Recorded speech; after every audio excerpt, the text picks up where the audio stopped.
વિદ્યાર્થી મિત્રો, ગાલાના આપણે 4 પેપર પૂરા કર્યા. ચારે 4 પેપરને તમને મારી YouTube ચેનલ ઉપર section A, section B, section C અને સેક્શન D સ્વરૂપમાં તમે સર્ચ કરીને એનો અભ્યાસ કરી શકો છો. આજે આપણે ગાલા પેપર નંબર 5 નો અભ્યાસ કરીશું. તમે લોકો હજી મારી ચેનલને સબસ્ક્રાઇબ ન કરી હોય તો આપને વિનંતી કરું છું કે મારી ચેનલને સબસ્ક્રાઇબ કરી કાઢો અને આવા અસંખ્ય વિડિયો મેળવવા માટે બેલના બટનને દબાવી દો. તો ચાલો પેપર નંબર 5 સેક્શન A શું કહે છે વાંચો. નીચેના વિધાનો ખરા છે કે ખોટા તે જણાવો. પહેલું વિધાન 32 અને 81 નો ગુસા 1 છે. તો આપણને કેવી રીતે ખબર પડે કે આ સાચું છે કે ખોટું? તો તમારે 32 અને 81 નો ગુસા શોધવો પડે.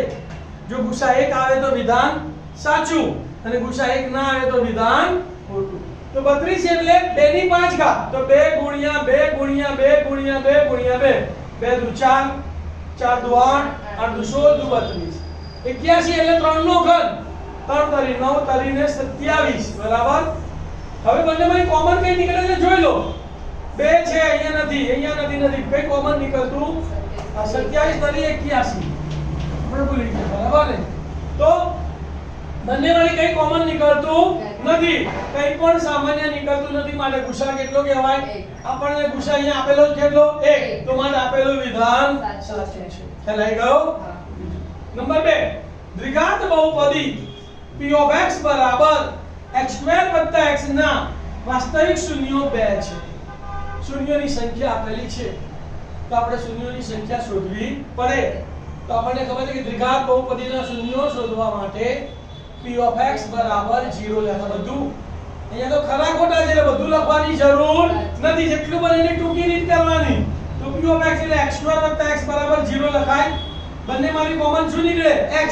તો મારે x * x + 1 બરાબર બંનેને 0 સાથે સરખાવી દઈએ તો x બરાબર 0 થાય અને x + 1 બરાબર 0.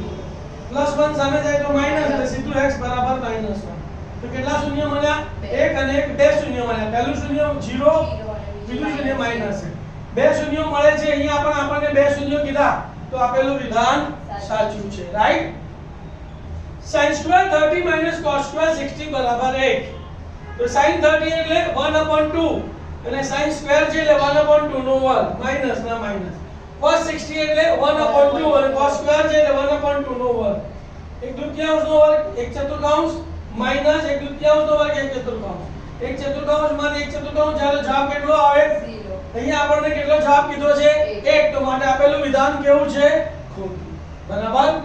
ચોથું cos 45 + 45 બરાબર 0. તો 45 + 45 એટલે 90. cos 90 ની વેલ્યુ કેટલી છે? 0. તો cos 90 બરાબર 0 છે ને અહીંયા પણ 0 આપ્યું છે તો માટે આપેલું વિધાન સાચું છે. સાચા વિકલ્પોનો ક્રમ અને જવાબ લખો. પાંચમો દાખલો જુઓ. જો ગુસા 65 અને 170 બરાબર 65 m - 170 હોય તો m બરાબર ખાલી જગ્યા 4 વિકલ્પો આપેલા છે 2 4 2 1 અને 3. તો શું કરવાનું તમારે? 65 અને 170 નો ગુસા શોધવાનો. જે ગુસા આવે એને કોની સાથે સરખાવવાના? 65 m - 170 સાથે અને એમને સૂત્રકર્તા બનાવો એટલે તમને જવાબ મળી જાય. તો 65 ના અવયવ પાડે 13 × 5 અને 170 ના અવયવ 13 × 9 100. બંનેમાં કોમન કેટલા છે? તો માટે ગુસા કેટલો આવ્યો? તો માટે 65 m - 170 બરાબર 13 લખાય. કોને સૂત્રકર્તા બનાવીશું? m ને. -170 સામે જાય તો અને 65 ગુણાકારમાં સામે જાય તો લખાઈશું m બરાબર 13 + 170 ભાગ્યા 65.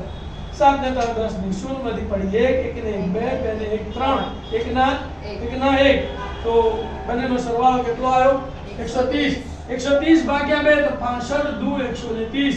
તો માટે m બરાબર કેટલા આયા? 2. m બરાબર 2 કેમાં છે? b માં છે. તો જવાબ શું લખવાનો? B2. ખ્યાલ આવી ગયો?